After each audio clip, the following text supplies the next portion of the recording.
Thank you, Madam Speaker. Today we are considering a straightforward bipartisan bill that will alleviate some of the barriers federal workers face seeking treatment and care after they've been injured on the job. Right now, whether we represent urban districts or rural districts, we're all hearing about the very real shortage of physicians, whether it's in general practice or specialty practices. That's why it's important for Congress to surgically and intelligently reform outdated, antiquated policies in place that prevent qualified providers from treating patients who need their care.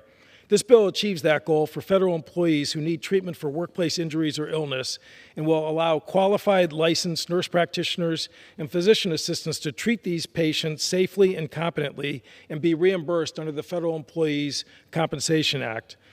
The bill explicitly states in Section 2 that such treatment must adhere to the scope of practice for nurse practitioners and physician assistants as defined by state law.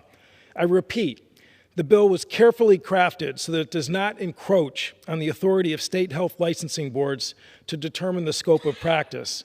That is one of the reasons why the Education and Labor Committee came together on a bipartisan basis to unanimously endorse passage of this bill. Right now, injured federal workers who serve our nation at agencies such as the Department of Homeland Security, the Postal Service, and our national parks, to name a few, can only receive the care they're entitled to under the federal workers' compensation law if it's provided by a physician, and only a physician can certify a claim, regardless of whether the state the worker resides in allows nurse practitioners and PAs to practice independently.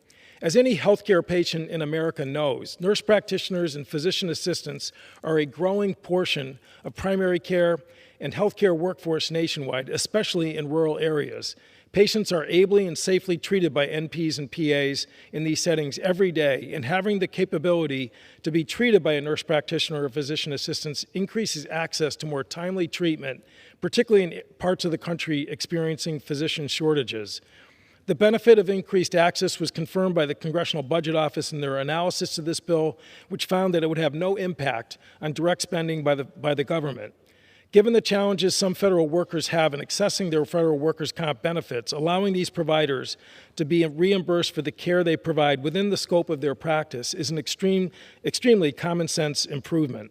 CBO has even stated that this legislation would help injured federal workers return to the job faster. In this labor market, anything we can do to improve workers' healthy recovery and job retention is worthwhile. This bill has been endorsed by the National Rural Health Association, the American Nursing Association, the American Association of Nurse Practitioners, the American Academy of Physician Assistants, as well as a diverse coalition of unions representing federal employees such as the National Treasury Employee Union and the National Postal Mail Handlers Union.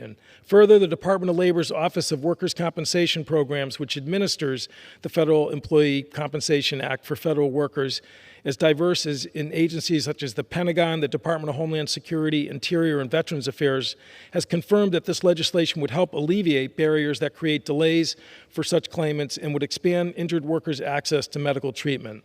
Madam Speaker, I have the honor to represent the largest military installation in New England, SUBASE New London, which employs over 1,000 civilian federal workers who perform outstanding work to support the 16 attack submarines that deploy from that base. Some of that work is physically demanding, such as firefighters, police, and crane operators, and injuries do happen. This bill will create healthcare parity for those patriots by ensuring that they will have their claims handled and treated the same as any other workers who reside in Connecticut and Rhode Island. This is an overdue and important but common sense way to bring this program in line with the reality of the 21st century healthcare delivery. I want to thank my Republican counterpart, Mr. Wahlberg, for his great support and work to bring this issue forward. And I also want to thank Chairman Scott and Ranking Member Fox for their bipartisan work supporting this bill and getting it through committee. I strongly urge a yes vote on this bipartisan and common sense measure, and I reserve the balance of my time.